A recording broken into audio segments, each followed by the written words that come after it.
Alright, go. Hey there, my name is Tim, and today we're going to talk about a old-fashioned favorite, the PB&J. I'll be demonstrating how to make a traditional butter and jelly, as well as giving you some alternatives to make it better. First, before we do anything, we're going to wash our hands, as you should always do when you prepare food.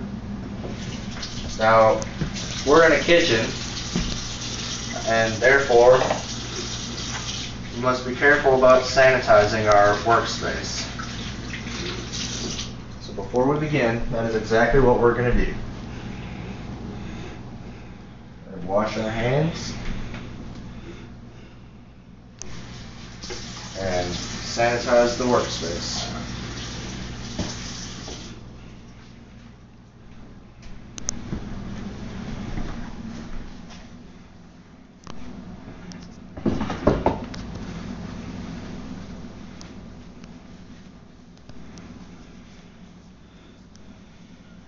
Okay.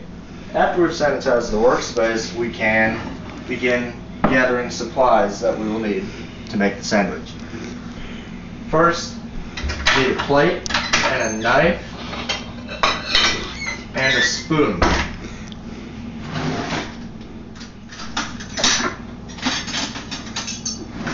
Notice how this knife doesn't have any serration. That'll be key when it comes time to applying the peanut butter and the jelly, as it won't tear up the bread.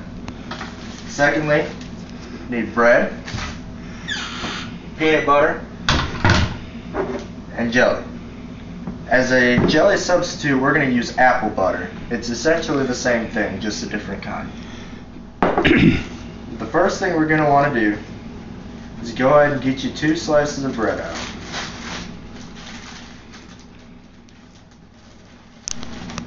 And place them on the plate.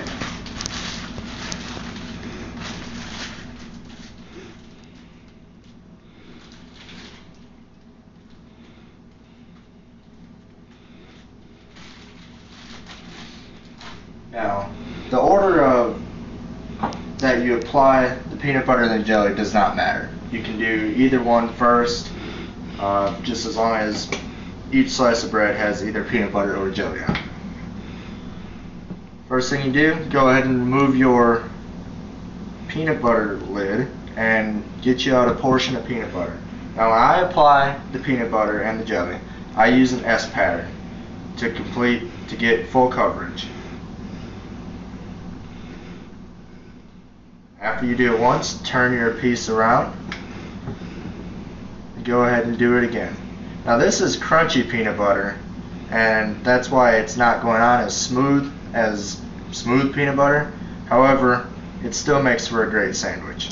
Another point that brings up is that if your peanut butter is refrigerated, which it's not required to be, but if it is, it will be a little harder to apply. So a good recommendation is to let your peanut butter sit at room temperature for a while to let it soften up a little bit. As you can see, we have full coverage here. All 4 corners are covered. Go ahead and place that piece on the bread and remove your jelly lid.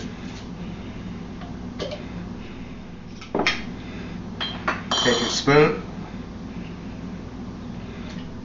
grab a small portion of jelly, or in this case apple butter, and do exactly as I did and brush it on the piece. And also, again, do an S pattern. Need a little bit more there. Turn the piece around, rake the corner,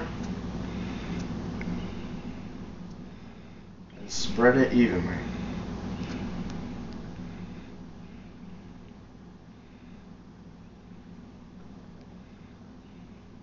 As you can see, there's a nice even coat there. The next thing you're going to do is take your 2 slices and firmly press them together.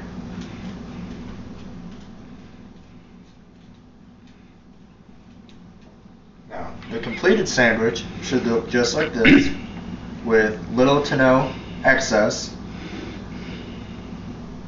And there you have it, the traditional peanut butter and jelly sandwich. Now, there are many variations that you can use to making this sandwich. For instance, I like to use bananas on mine. And you can also toast the bread with a toaster oven or a stovetop. That being said, this is the traditional way, and it makes for a classic. Thank you, and enjoy.